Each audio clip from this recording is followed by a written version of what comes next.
All right, Tony Timpone on the Fishbowl. Welcome. Pleasure to be here, Sam. Thanks for inviting me to be on your podcast. Absolutely. I'm happy to have people to come swim in the bowl with me anytime. All right. Now, you may not know this, but going on about 10 years now, 10 years ago, I met you at my very first official convention, which was the Fangoria Weekend of Horrors in Chicago. Oh, wow. And I had my mom got me the gold package for my graduation present from high school, and I got to meet David Arquette and Bill Moseley and Jason Mewes and a whole bunch of other people that were there, and it was just Wow. such a memorable time for me, and it's really defined me going to conventions up to this point in my life because Hmm. now here in Pittsburgh I go to the Steel City Con 3 times a year. I go to Pittsburgh's Horror Realm convention every year that they have it. And, my passion for movies has only grown since me being 18. So, That's wonderful. Yeah, some of those Chicago conventions were some of the best ones we ever did. I always had a great time at the Chicago conventions. We always had great guests, wonderful turnouts. It was cold as the Arctic, but we threw a good party. Those were great conventions. And funny thing is, you mentioned all those other conventions just in Pittsburgh alone. You know, there was a time when Fangoria's Weekend of Horrors, like that Chicago convention, they were the only national horror conventions. We were the only game in town. But now, every weekend there's a horror convention somewhere. You know, there's so many different shows. It's just impossible to keep track of them all. It's a real, embarrassment of riches. right, right. And I just love some of the smaller ones, like Pittsburgh's Horror Realm convention is at like a hotel, like the Fangoria Weekend of Horrors was. Whereas the Steel City Con is basically Pittsburgh's Comic Con convention, so they Mm-hmm. rent out the whole Monroeville Convention Center every 3 times a year when it happens. But at Horror Realm, it's where Steel City Con, you're kind of rushed, and don't necessarily get to talk to the celebrities. Whereas Horror Realm, you can actually talk to these celebrities, and it was a very cool experience. My time at Weekend of Horrors, and Mm-hmm. it's just only grown. And going to Horror Realm here in Pittsburgh, I had a awesome conversation with William Forsythe because I'm a huge fan of that guy, and we ended up talking for a little over an hour because it was actually the weekend after the Steel City Con, and I ended up going to both of them. But had an Yeah, he's awesome, a smart guy, William Forsythe. You know, yeah, we had him at a guest at the last official Fangoria convention we did in Las Vegas, and he was one of the guests. And yeah, he's a really smart, educated man. You know, he's nothing like his screen persona. right, right. Well, I guess we can get into it here. Um, I like to start off my interviews with asking first question, which is what kind of got you interested in film? Um, Gee, I just when I was a kid, the TV was sort of the focal point of the home. My folks always watched TV. My dad and mom liked movies, and uh, you know, uh, it was just a thing to do. I wasn't into sports as much as my friends, so I got into movies and genre stuff, comic books, and horror, famous monsters of filmland, et cetera, et cetera. Yeah, it was just a thing to do. It wasn't like my parents were horror buffs or anything like that. You know, they had taste in all kinds of film and TV, but somehow I just gravitated towards the scary stuff. Very cool. And now that's led to you being the editor of Fangoria magazine and their website. dealing with their video on demand, DVD, and digital division, producing and co hosting Fangoria Radio, and Fangoria, producing Fangoria films such as Mind Warp, Severed Ties, and Castle Freak. Yeah, not Castle Not Freak. Castle Freak, okay. No, it was three movies we did. It was the first one was Mind Warp. Second one was Children of the Night. And the third one was Severed Ties. Now, Yeah, Castle Freak was a Charles Band production. Charles Band, okay. Yeah, it was a full moon movie. Really good movie too. Right, Stuart Gordon directed it. I always get those confused because like a big headline on the cover for that is like Fangoria reviews it as like one of the best Lovecraft adaptation films to come out that year. Yep. Something like yeah. Yeah. But I really like Children of the Night. I think that's a highly underrated vampire movie, especially from Tony Randall. Right, right. Yeah, we had to, we tried to do something different with that one. There weren't your typical vampires. We had some really cool stuff going on in the film. K&B, of course, who best known for Walking Dead now. They did the special makeup effects on the film, and they pretty much did the effects for free because Fangoria helped launch their careers, and they kind of were returning the favor. And it was a good time. All three films are shot back to back in Eagle River, Wisconsin, in the late '80s, and Columbia TriStar put them out on video, and they played film festivals and they've been on Sci-Fi Channel. So we had a good experience making them. Yeah, that's where I watched it growing up, was on the Sci-Fi Channel when that station was in its very early early stages of what it became, what it is right now. Mm-hmm.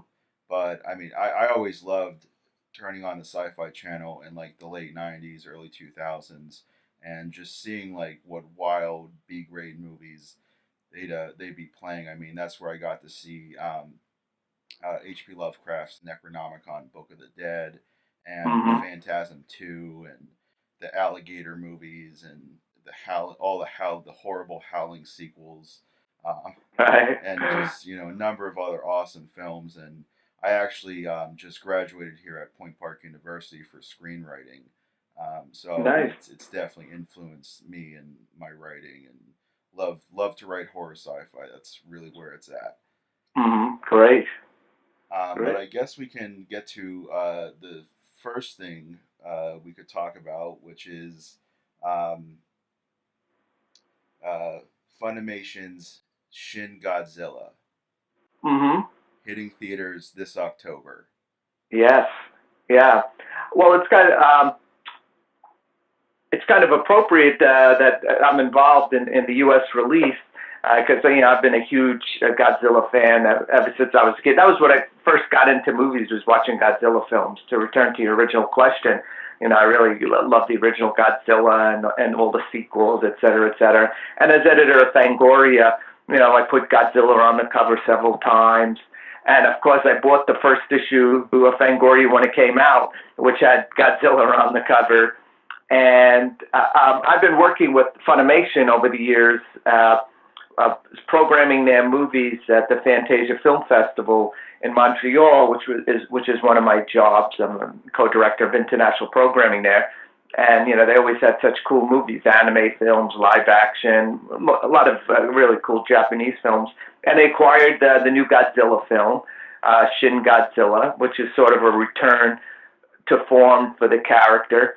And they brought me on board to help launch the film in the U.S.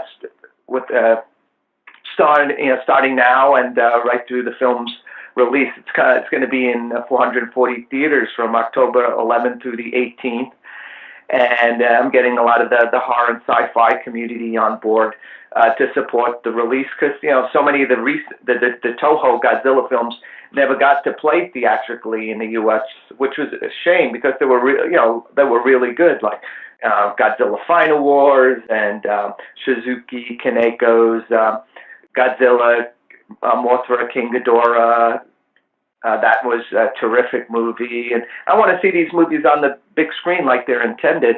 And now Funimation is getting behind this film in a big way and giving it a nice release in October. So anything I could do to support that release, I'm down.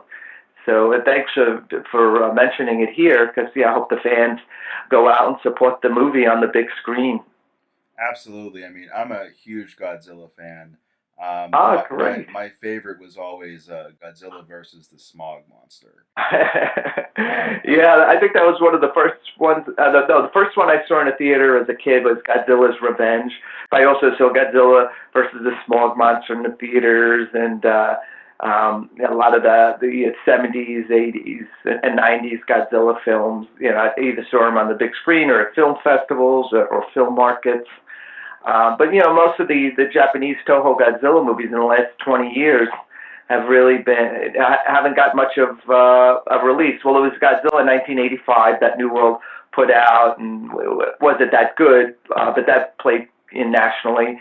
And then Sony put out Godzilla 2000, and that kind of barely made a whimper.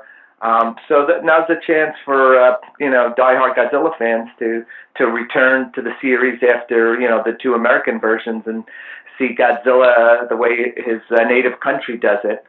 And if you want to find out if Godzilla is coming to a city near you, you just have to go to www.funimationfilms.com/Shin Godzilla, and there's a theater locator there. You can look at the trailer and photos, and the official website has everything you need to get you prepped for that October 11th opening. Awesome. My next question was actually going to be any chance of Shin Godzilla making it to Pittsburgh? I haven't.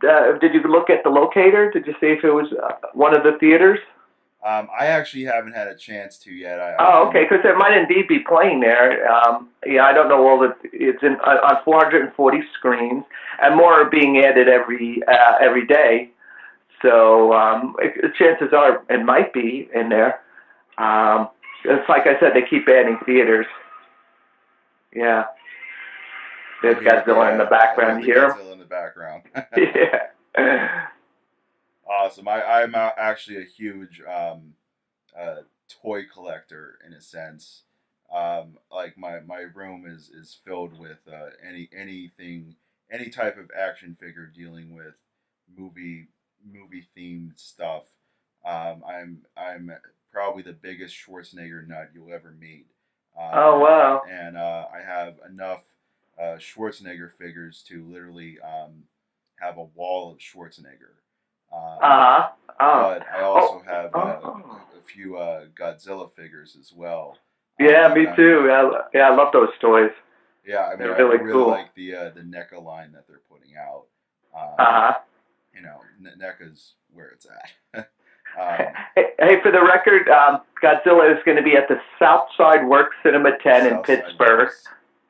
and also the Cinemark 18 in Tarentum, Pennsylvania, and also the Carmike 15 in Greensburg, PA. But it is in a theater in Pittsburgh at 425 Cinema Drive in Pittsburgh. Do you know that theater? The Southside Works Cinema 10. That's like 15 minutes away from where I live. Oh, there you go. You're all set All now, set. Sam.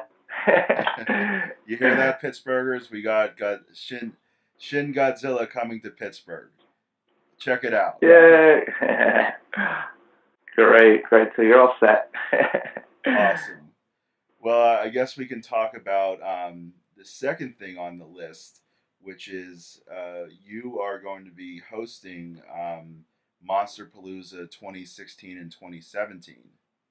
That's right. Yeah, yeah. Next weekend, it's my return to the convention stage, which I haven't been on since I think 2009 was the last time we did a Fangoria convention.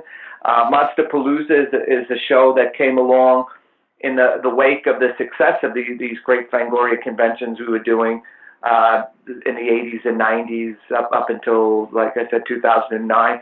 And they're doing a really bang up job. The show is going to be in Burbank. They've been doing shows in California. This is Monster Palooza since think 2008. Yeah, so 2008, and it's an incredible show. It's not only a vendor's room and a marketplace and guest speakers, but they have this incredible museum of props and makeup creations and animatronics, all kinds of cool stuff. It's like a museum. It is literally a museum of monsters, and I've come on board Monsterpalooza as a programmer and MC, and I'll be doing that at both their fall and spring shows. Son of Monsterpalooza is next weekend in Burbank, and then in April is the big show, Monsterpalooza in Pasadena, and that's like sort of like it's in terms of scale, it's probably second only to San Diego Comic Con in terms of attendance and celebrities and panels, vendors, et cetera, et cetera. It's just huge. And if you're a horror fan, it really is a dream come true going to one of these events. So yeah, I'm looking forward to being back in the convention game. And if anybody wants to learn more about Monsterpalooza, they could just go to www.monsterpalooza.com. And the show I'm doing next weekend, we're going to have a Reanimator reunion, Oh, really? Hills Have Eyes reunion, the original Hills Have Eyes. We have actors from What We Do in the Shadows, one of my favorite films in That recent movie was years. hilarious. Oh yeah, it's It was so good. brilliantly hilarious. Yeah. So yeah, it's going to be a good time, and you never know who you're going to meet just walking around the Monsterpalooza convention. At the last one, Guillermo del Toro was there, just as a fan, just buying stuff.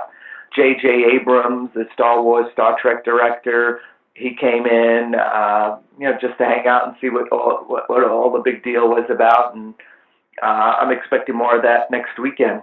There'll also be a Gremlins reunion, Night of the Living Dead, 1968. It's going to be a good event.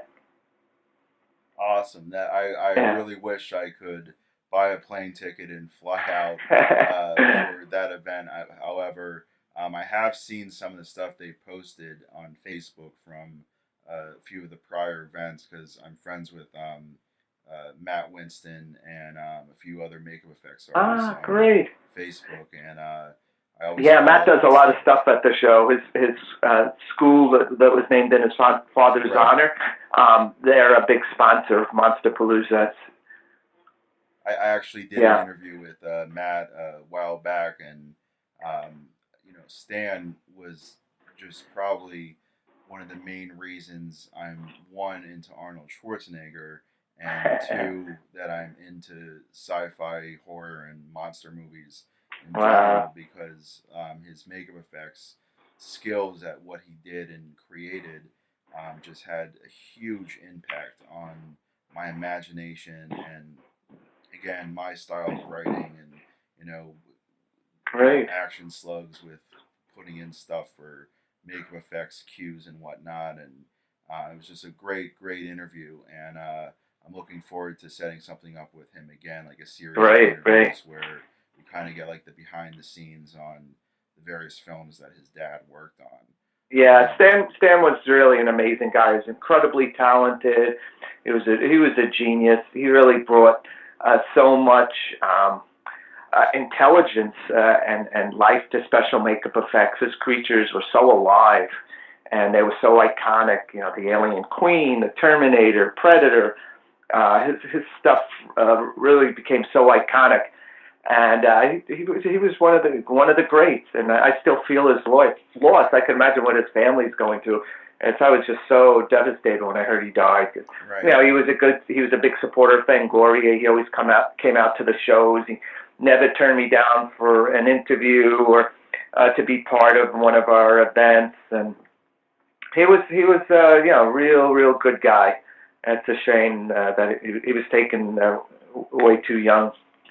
yeah absolutely I mean there's one person that I definitely would have liked to have interviewed it was Stan and kind of the fact that I got to interview his son was like the next best thing for me and to hear the stuff that he worked on and just how really how much of an impact he had on film besides what you see his work, portrayed as. I want to kind of like get who this guy was and his personality behind the scenes of all that.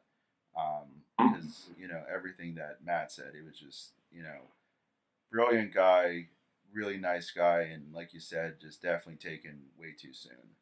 Mm, yeah, yeah. I mean, That's a real loss. right, and the Alien and Predator movies are such a huge impact on me that I'm actually in the process of writing a AVP reboot. So Oh, wow. watch out. Very nice. But I guess we can wrap it up here. I have one closing question, which you kind of again dabbled into it somewhat, but I always like to close my interviews with asking my interviewees, what are some of your favorite films? Oh, well, horror-wise, Hitchcock Psycho, 1960, all the usual suspects, The Exorcist, The Omen, Jaws, Bride of Frankenstein, Horror of Dracula, gee, so many, Rosemary's Baby, Halloween, Alien, uh, just so many great films to point to. Some I could just watch over and over again. Like Psycho, the original King Kong, Jaws. Those films just never get old. Halloween. They're just you just watch them again and again and again. They're endlessly entertaining and scary, and just you know, so wonderful to revisit over and over again. That's Yeah. that's awesome. I just like to bring up one more time since we are on the topic of Godzilla. Um, I'm highly excited for Kong Skull Island, Yeah, and yeah. the recent like American reboot of the Godzilla series, and a what I like to think is a return to monster movies. Me Like too. as I a love monsters. Yeah, I like them more than pretty much any other subgenre in the horror genre. I've always been big on monsters, big, small, you name it. right, And to see Godzilla and King Kong coming back in such a big way, it's a great time to be a monster fan. right, and I think like the horror movie genre has kind of had like a low point the last couple years. Um, I mean the Saw movies were great, but the Paranormal Activity movies, like they made their mark, but I wasn't such a fan because I like seeing what's coming after you, and Yeah, I yeah. think it's more entertaining, and all that, and it's just I really love monster movies, and now that we're gonna get Jeepers Creepers 3 finally coming out next year, Kong Skull Island, you know the remake of It, the Dark Tower series, another Alien film, another Predator film in 2018. The zombie thing was great also, but I guess it's like John Carpenter said. We need to return to um, doing something more with horror movies, and I'm just glad to see that we're returning to monster movies because Yeah, same they're here. I mean, they're I can't imagine a better time in history to be a horror fan. All the amazing product that has been coming down the pike in recent years. right. Even it really is an investment of riches. There's just so much stuff. Right. It's they teach us in screenwriting, if you want to be a horror screenwriter, it's really the best business to be in because that genre never gets old. Hmm. Out of all the genres that have become popular with like the history of film, the horror movie genre has always kind of pretty much maintained a steady gross earner because there's always an audience for it, and it never gets old. It's always like Hmm. reinvented in some different way, but people always love to go see horror movies because deep down inside, we love to be scared. It's a thrill that it's like a guilty pleasure thrill. And for me as a screenwriter, the thing that my screenwriters teachers kept saying to me is you got to tone it down. Mm-hmm. So to hear that, and hopefully one day, one of my movies will get made, and if I went down as like the next, the return of like B grade movies, that would be the greatest compliment ever. I don't really need like Academy Award if I went down as like the person who brought back, John Carpenter's style movies and Wes Craven style movies. That'd be the greatest thing ever because those guys, really knew what they were doing, and I guess that's why like the '80s is probably like the greatest decade for Mm-hmm. horror movies, sci-fi movies, and really what I like to think movies in general. The '90s were great too, but like the '80s just kind of had that magic of like everything movie wise was really really good. It was like sci-fi. You had the Eddie Murphy and Saturday Night Live stuff really flourishing, with all the cast members that went on to do big things like Bill Murray, Eddie Murphy, Chevy Chase, Dan Aykroyd, John Belushi. Just dramas like everything was just at its peak, and I kind of missed the fact that like more freedom was allowed back then, to produce more, I guess, freedom of thought versus now it's kind of like been what can we make money on versus how do we tell the best story. Yeah, yeah, it's so true. Yeah, and it was a different era, that's for sure. Right. Well, I'm glad to say I was born in 1988. So I fall in that the last tail end of that era. But Mm-hmm. I grew up in the '90s, and I remember going to the comic book stores and the video rental stores, a thing of the past. And just looking for what was the next horror movie I could get my hands on to watch because my dad let me watch Total Recall at age 5, so that's my Schwarzenegger obsession. Um, but I just could every weekend it was like go to Blockbuster. What can I rent on VHS that is like some cool cover from the '80s with the horror and sci-fi genre. It was the coolest thing ever, and I kind of miss that you can't really do that anymore. But you do kind of have Netflix and everything, Amazon Prime, but it's just there's like a magic of getting to go to like a movie rental store, Mm-hmm. but Yeah. Now they've all been replaced by cell phone stores. yeah, exactly, and coffee shops because the And Blockbuster Starbucks, near me right? it actually is a Starbucks. Mm-hmm. But well, I'd like to thank you for coming on the show again and Sure, Sam. doing the interview, and it was great having you swimming in the bowl with me. My pleasure, Sam. Yeah, please send me a link when you're live. I definitely will. All right. Lots of luck with the fishbowl, and thanks for having me on. Absolutely. Thanks again.